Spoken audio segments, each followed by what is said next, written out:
হঠাৎ একদিন বিছানায় শটান হয়ে শুয়ে যান, চক্ষুটা বন্ধ করেন, ভাবেন মরে গিয়েছেন। এই তোমার কুলমাউত চলে এসে রুহুটা নিয়ে গেল। আত্মীয় স্বজন চিৎকার চেঁচামেচি শুরু করে দিল, কান্নার রোল পড়ে গেল চারদিকে।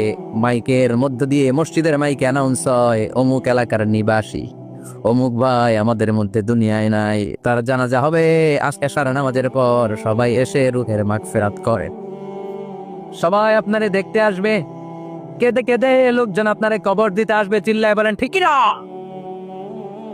কেঁদে কেঁদে সবাই আসবে, দেখার জন্য আসবে। ছেলেগুলো কাঁদবে, স্ত্রী কাঁদবে, বাবা মা কাঁদবে, বন্ধু বান্ধব কাঁদবে।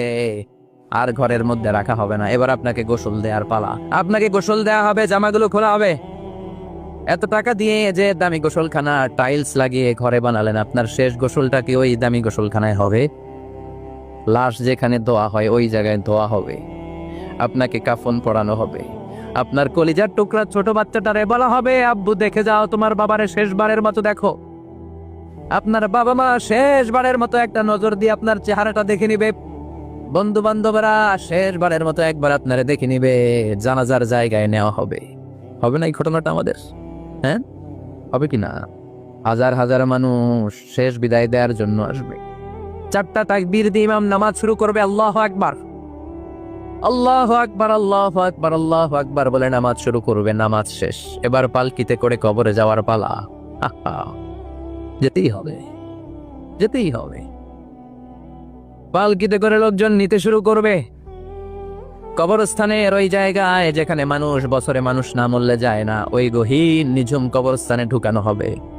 পালঙ্ক থেকে নামিয়ে আপনার জন্য করে রাখা আগ থেকে কবরটার মধ্যে শুইয়ে দেয়া হবে।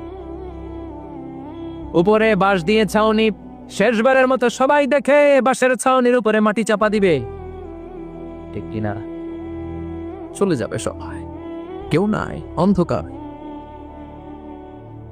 শুধু অন্ধকার। এই অন্ধকার যেন শেষ হতে চায়। এই ঘটনা ঘটবে না আমাদের? কথা বলে ঘটবে কিনা? এজন্য মরার আগে এগুলো চিন্তার দরকার আছে না নাই? মরার আগে আরেকবার মরার দরকার আছে না নাই? এজন্য রব্বুল আলামিন বলেন, বাল তুসিরুনাল হায়াতাদ দুনিয়া ওয়াল আখিরাতু খায়রুন ওয়া আবকা। এই দুনিয়ার জীবনটাকে তোমরা আসল জীবন মনে করো, এটা আসল জীবন নয়। আসল জীবন হলো কবরের জীবন। চিল্লায় বলেন ঠিক কি না? আল্লাহ তোমার এই দুনিয়া তাহাই, আল্লাহ তোমার এই দুনিয়ায় কেউ আসে কেউ চলে যায়, তবু তোমার ভয়ে